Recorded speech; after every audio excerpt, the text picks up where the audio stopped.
All right, why don't we go ahead and get started with some housekeeping items. Welcome everybody to Grand Rounds this week. Leave the vortex of negativity by building realistic positivity. We're looking forward to this. I'm Tahina Day O'Connor. I'm the director of PHRF, and we are very happy to host you today. Next slide. A little housekeeping, we are recording this session so you can see it later, and you can certainly send to your colleagues and friends. These have been really helpful, and people have commented that they've gone and re-watched some of these, so that's really great. We will have questions and comments after the program.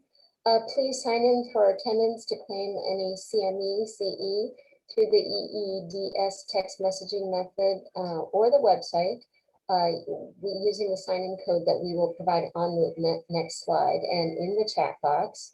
And also we have an evaluation survey that we send out on our own so we can get some feedback from you about programs that you want to see in the future. So it keeps us up to date. Thank you. Next slide. This week's code is 59 AMID, 59 AMID. It expires tomorrow at 12, so make sure you text your code in or visit the EEDS website, and that the code and the link should be in your chat box right now. Dr. Gazelle has no relevant financial relationships to report in the last few months with the commercial interest. This activity is not commercially supported. Next slide. So Dr. Gail has two more rounds coming up, and we encourage you to sign up. Next week will be from if only to what is. Step out of waiting for everything around you to change. Gain calm and ease by stepping into today. So we're looking forward to that. And then the week after that is Imposter No More. Learn the key strategies you need to vanquish imposter beliefs. And Dr. Gail is giving away $200 prize for each of those coming up. So sign up, and hopefully you will be a winner next week. So next slide. Okay, now we're on to the program.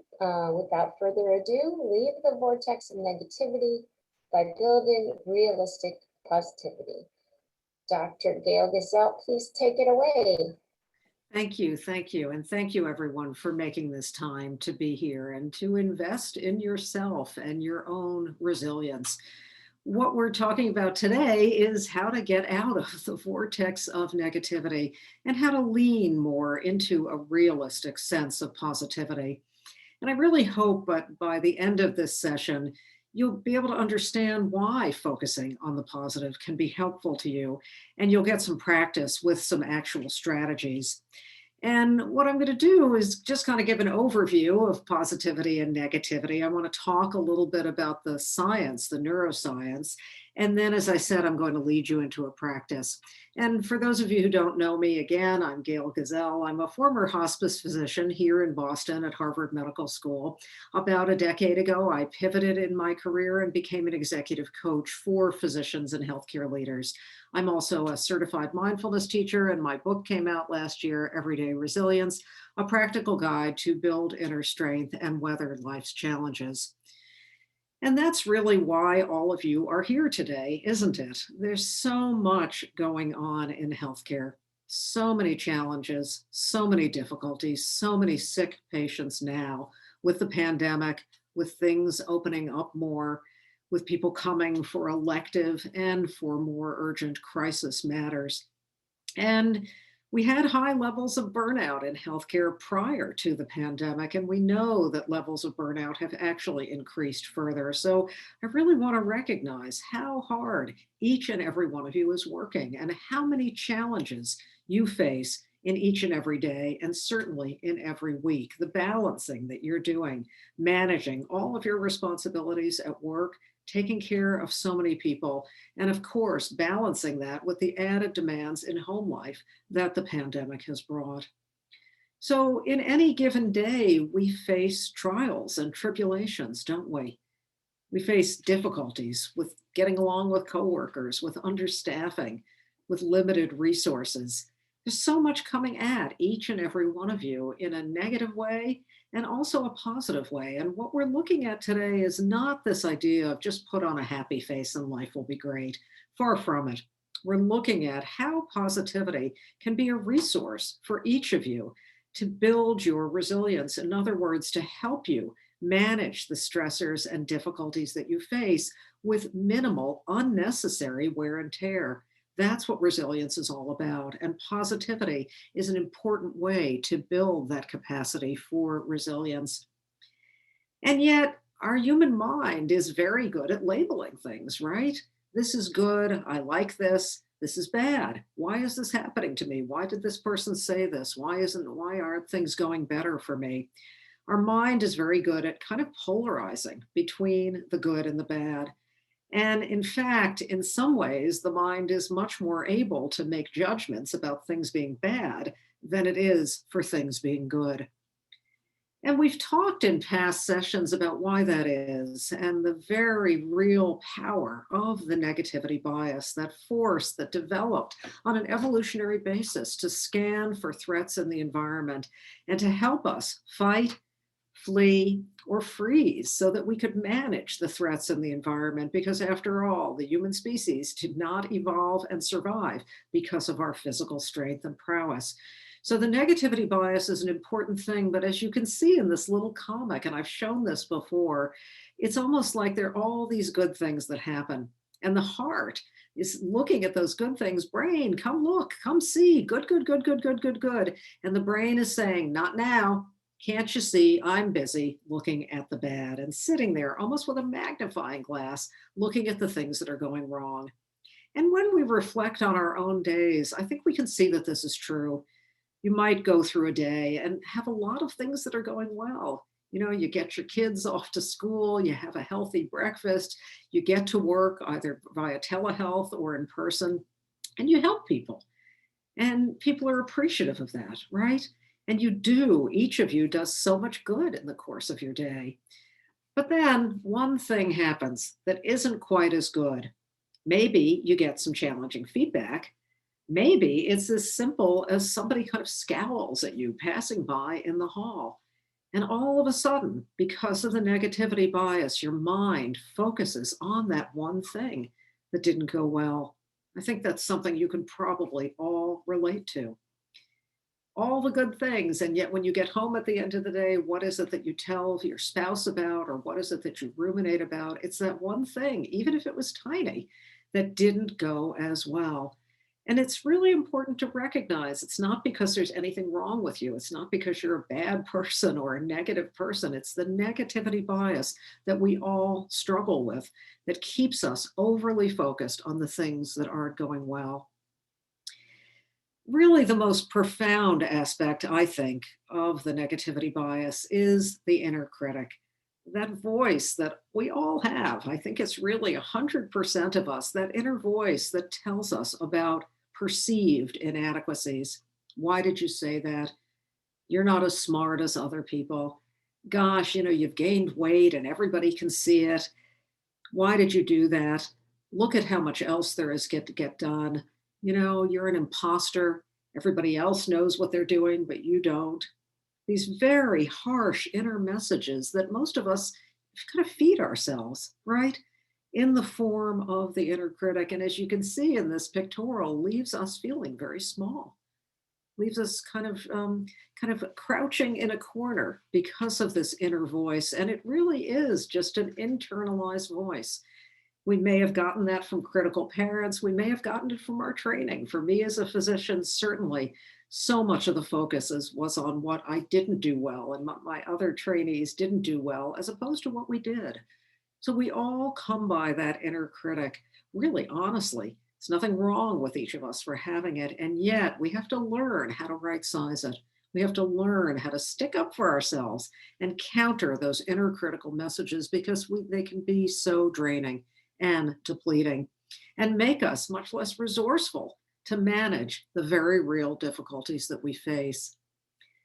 Now, when we think about positivity and negativity, negativity is really a force. It's not just the opposite of positivity. It's a force that can really take over, can't it? And what you see here is the fact that negativity can almost repopulate and expand like a virus particle. It's contagious. So, what do I mean by that? Well, let's say you arrive at work and you're in a good mood and you're really feeling optimistic about the day. You can handle the challenges in your schedule. You kind of have a sense of what's to come during the day and you're feeling pretty upbeat about it. But then somebody starts talking about the numbers and how the numbers are really going up. And gosh, if people would only wear their masks, and why is it only that 50% of people in the United States are vaccinated? Gosh, this is such a problem. And all of a sudden, you move from being one person to actually starting to develop more of this negative frame, right? Then you might find yourself repeating some of that information to one of your coworkers. We can land in what I sort of try to lightly call this vortex of negativity.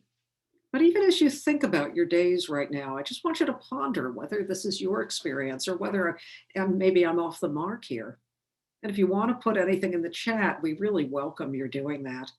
But really, if you think about your days, you think about some of the difficulties that are going on now, violence, acts of violence that we're reading about in the news, everything going on with COVID, all of these things. And you can begin to see how a little bit of negativity can really spread.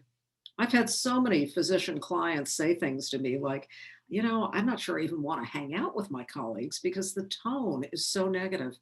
The tone is all about what isn't going well in healthcare. And I find I leave those meetings, and you know what? Instead of feeling elated that I've actually had some time with my colleagues, I really notice how down I feel. So I just want you to think about that. What goes on for you? What goes on in your workplace? And how is it serving you? Is it making you more resourceful, or is it leaving you being more negative and depleted? Now, of course, there is good news here. And the good news is that the whole field of neuroscience really supports the fact that the human brain is highly malleable, and in fact is remapping every single day, is taking in your lived experience and forming new synaptic connections. That's what synaptogenesis is all about. And the human brain is constantly doing that remapping, and there's growing science that supports that. And what that really means is that we need to pay attention to where we're focusing. If we're too focused on the negative, those are the synaptic patterns that our brain is seeing. That's the synapses that are being built and rebuilt in the course of our day. That really is a fact. And yet, if we're able to focus more on the positive, even if it's a small part of our day, we can actually grow and develop those synaptic patterns such that the next day, the next week, the next month, we're actually more able to connect with the positives that are there. So that's really what we're talking about with resilience, is building those synaptic patterns. And some of you may be familiar with the field of positive psychology.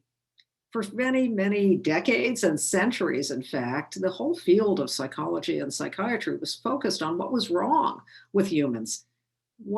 Depression, anxiety, bipolar disease, schizophrenia. There was very little attention to what's going right. And the field of positive psychology developed in the 1990s kind of as a counterpoint, and really helps us see that, again, this isn't about just kind of put on a face and be happy despite what's happening. It's the fact that positivity is a resource. And when we can focus on the positive through these 5 dimensions, we actually can help optimize human function. We can help optimize human relationships. We can help optimize workplaces. We can actually improve the functioning of society. So this is no small thing. And the positive psychology model that you see here is sometimes written up as PERMA, P for positive emotions, E for engagement, R for the nurturing and positive sustaining relationships, and for a sense of meaning, and A for really focusing on our accomplishments. And why is positivity important? Well, there's something called the broaden and build theory developed by one of the leading positive emotion researchers, Barbara Fredrickson at UNC. And she's done quite a few studies that really show that positivity is not simply positivity alone. Positivity helps us actually move from a narrow perspective to a broad one. What do we mean by this? Well, you kind of see the kids in this picture playing on the playground. And when they have positive experiences of getting along, of achieving, of getting down that slide without nicking their knee, it can actually help them develop very important resources in these four domains. Helps to develop intellectual resources, problem solving, the ability to learn from new situations, physical resources, coordination, strength, and cardiovascular health. These are all well documented in a rich literature. Social resources of getting along and forming bonds, and very important, the psychological resources of resilience and a sense of identity. Let's get to how we build it. And I'm going to take you, as I said, through a couple of exercises. Well, one thing that we've talked about in every session of this series is the importance of awareness. Awareness, that's really another term for mindfulness, the awareness that emerges when we pay attention. And very importantly, when we pay attention to the workings of our own mind. Sometimes we're not even aware that we're kind of leaning to the negative, right? Until we find ourselves irritable, angry, and potentially more reactive than we feel good about. So we need to be aware. We need to really shine a light on our own mental states and bring them, as you can see in this picture, into the light of day. That's where we can work with them. That's where we can have more agency. So very important for positivity to be built, to really get to know, well, what are your patterns? Are you tending to the negative? Are you watching too much news, which many of us can do? And is that actually fueling more negativity? And for positivity to be built as well, there are various practices that we can do. And I want to lead you right now in what I'm going to call a smile meditation. Look at this beautiful smile in this youngster and just notice for a minute. How do you feel when you see that smile picture? You might notice a sense of warmth, of relaxation, of ease. You might notice a shifting from perhaps a sense of overwhelm, given what you have ahead of you today. You might notice a little shift to a sense of, oh gosh, I can do it. I can get through the demands that I have today. So, if you want to just adjust your posture right now so that you're sitting in a comfortable position, begin by taking a few slow, deep breaths. And with each exhalation, I just invite you to see if you can let go a little bit of any tightness or tension that you don't need to carry. Just letting your shoulders and neck relax, allowing the jaw just to slacken even a little bit. Seeing if you can soften the low back. Really allow the seat that you're in to fully bear your weight.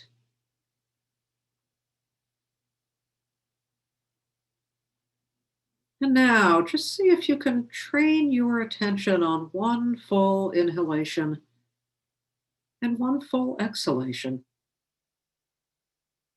Just focusing your awareness, your attention on the movement of air through one cycle of inhalation and exhalation. Our minds are such very busy places, and what we're doing right now in these moments is just building in a little bit of an ability to bring some calm and steadiness so that you can best manage whatever your day involves. I invite you now to bring into your mind's eye the image of a smile.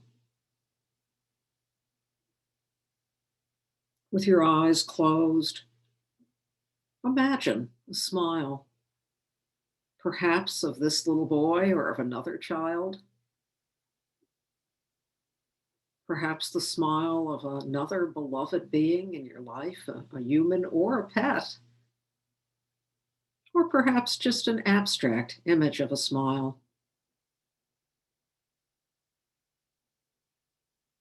And as you imagine this smile, I want you to take some nice, slow, deep breaths, just taking in the presence of this smile.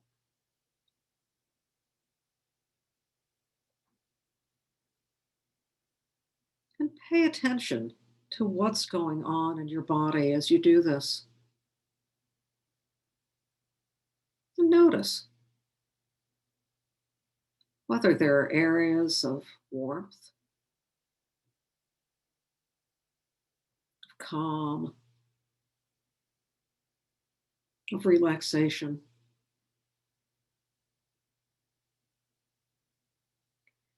Now I invite you to bring a small smile to your own face, perhaps imagining a moment of goodness to allow that smile to so naturally appear on your face. And really notice what shifts for you physically as you form this slight smile.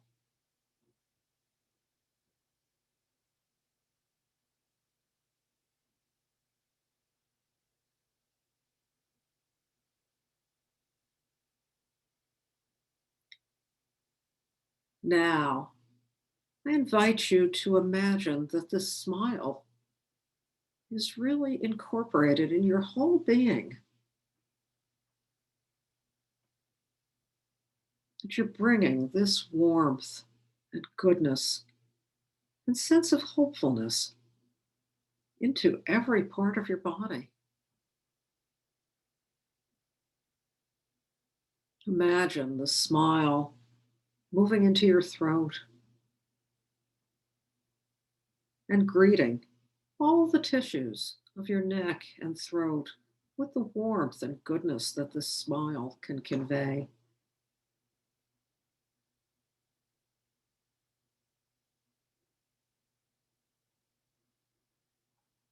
Imagine the smile traveling into your respiratory tract, helping to bring this goodness to all the cells and tissues and structures of your respiratory tract that is doing so much for you every single moment of the day.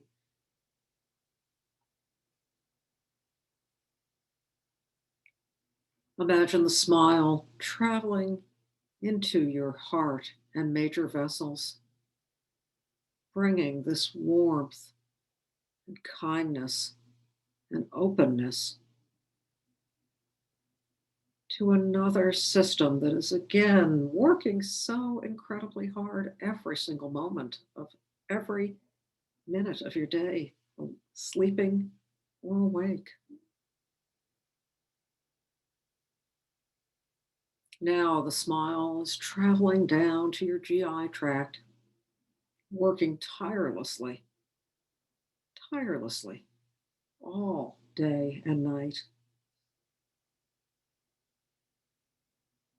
And imagine this smile simply traveling and greeting important systems in your body, greeting them with a sense of appreciation and reminding you and your body that whatever isn't working 100% is small compared to what is. And again, take in a few slow breaths into this sense of goodness, this sense of positivity, this sense of hopefulness and inspiration. Really let it expand and fill. And when you're ready, gently opening your eyes and stretching a little bit and really remembering What's important about this experience?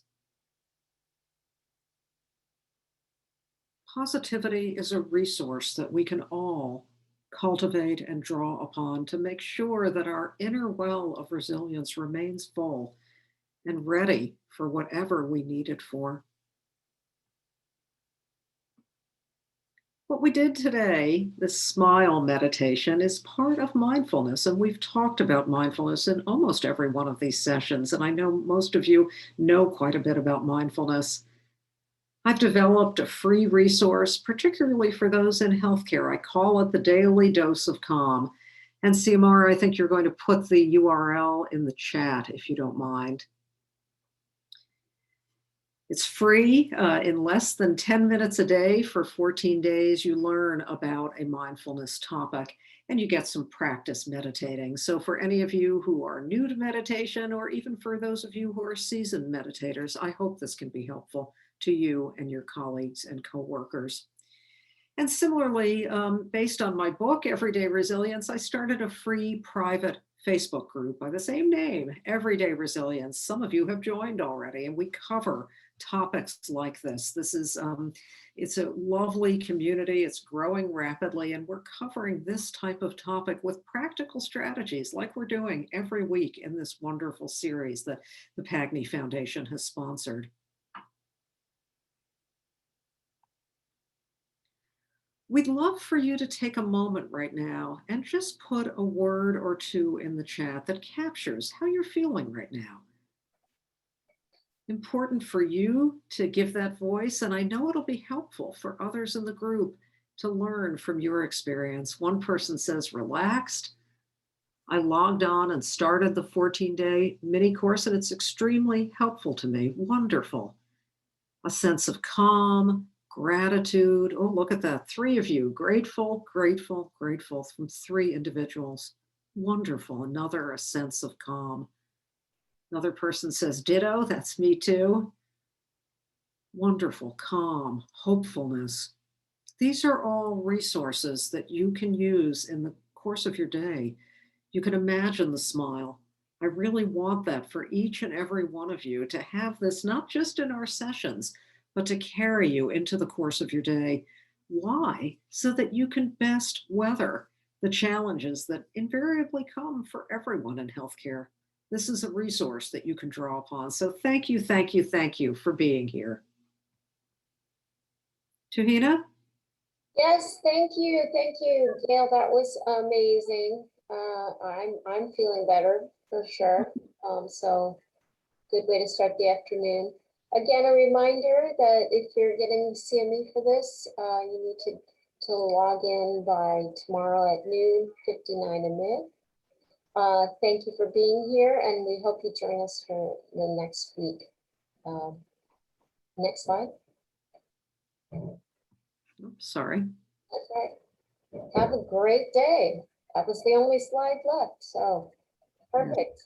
Thank you again, everyone. And please tell your colleagues. So the more that we can share this, I think the better for all of you. So thank you again. Wonderful. Thank you.